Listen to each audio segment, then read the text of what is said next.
Long ago, in the quiet and dusty village of Lukoye, there lived a humble man named Maui. He owned almost nothing, just a small mud hut with a cracked clay pot, a straw mat, a wooden walking stick, and a tiny farm by the river. But despite his poverty, Maui carried something rare, a gentle, honest, and generous heart.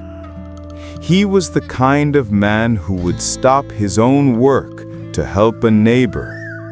He fetched water for the elderly, repaired broken fences, shared his little food with hungry children.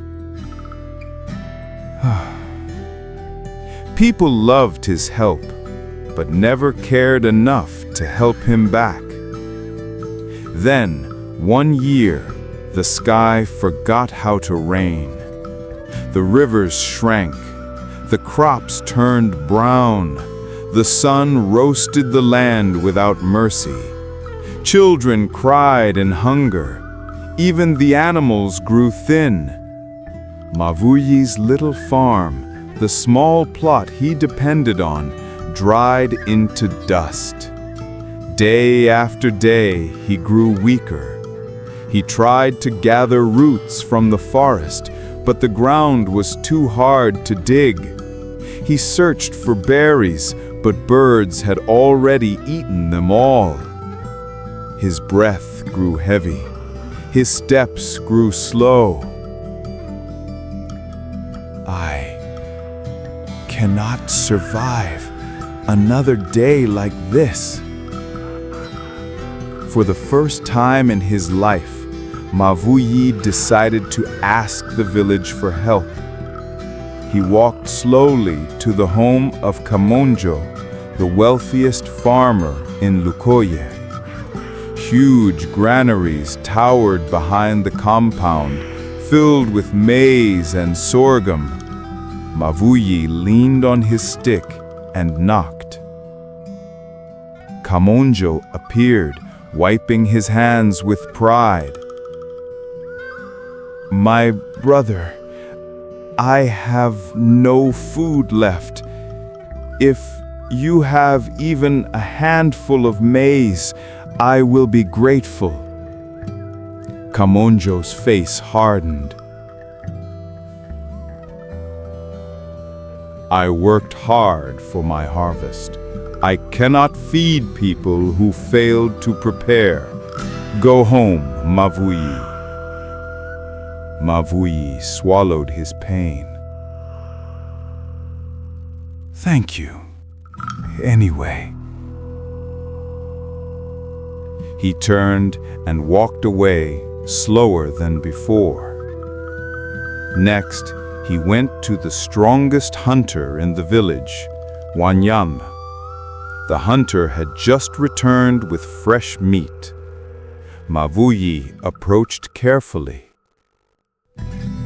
"My friend, I only need a small piece of meat, just enough to survive today." Wanyama tightened his grip on his spear. "I have a family to feed.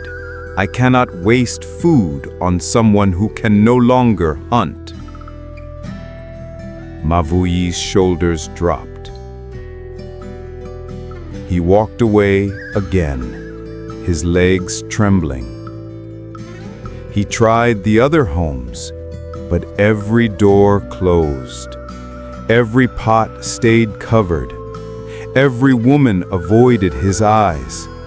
Children who once ran to him now hid behind their mothers. He heard whispers follow him. "He is a burden now. He gives nothing anymore."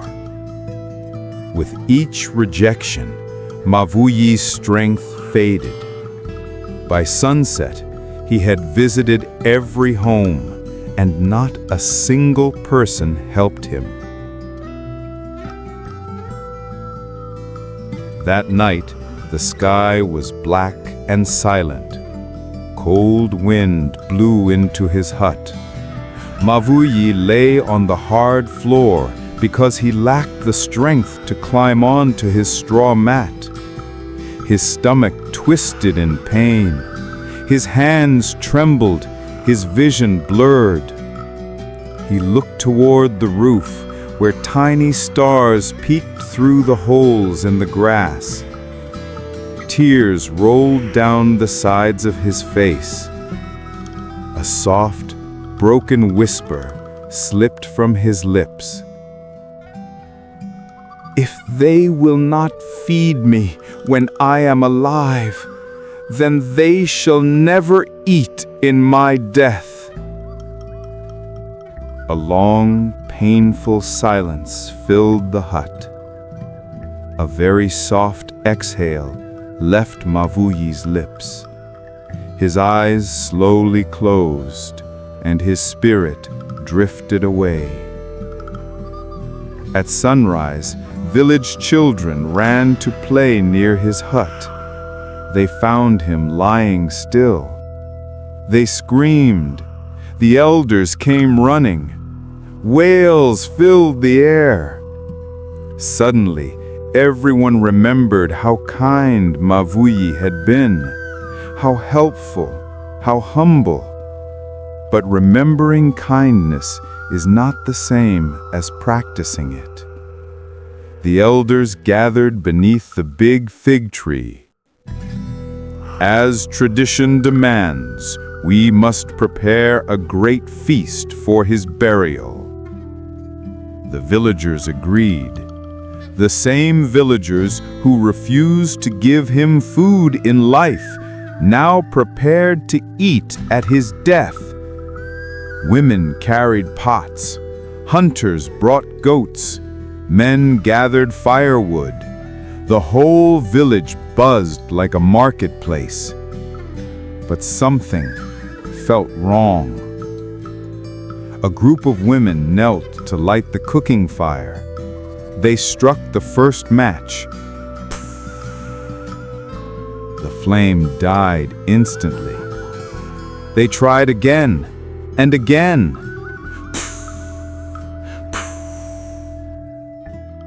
The fire refused to burn. The women muttered. They tried different firewood, dry grass, even kerosene. Nothing worked. Panic began creeping into their voices. They tried to boil water, but the moment the pot touched the fire pit, crack! It split in half. They brought fresh meat to roast, but before it touched the fire, it turned black like charcoal. The chief frowned. "This must be witchcraft." He ordered Wanyama, the hunter. "Slaughter a goat. We must eat." Wanyama lifted his knife, but the goat suddenly froze. Its eyes widened, its mouth opened, and in a loud, human-like voice it screamed, "Did you feed him when he lived?" Wanyama dropped the knife. He stumbled back and ran for his life. Women fell to the ground crying. Men shouted in fear. Children hid behind tree trunks. Still, they tried again. They fetched water. It turned into dust. They brought maize. It became sand. Even the air grew cold around them. The villagers knew Maui's spirit was watching. During the burial, the sky turned dark, though it was midday. Wind swirled, trees whispered, the ground trembled lightly. As they lowered his body, a deep, rolling voice echoed across the village.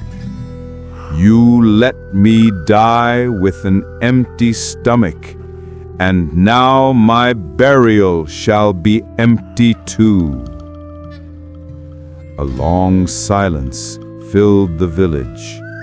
Some villagers fell to their knees, some screamed, some begged, but the spirit answered no more. That day, Maui was buried without a feast, for the first time in Lukoye's history.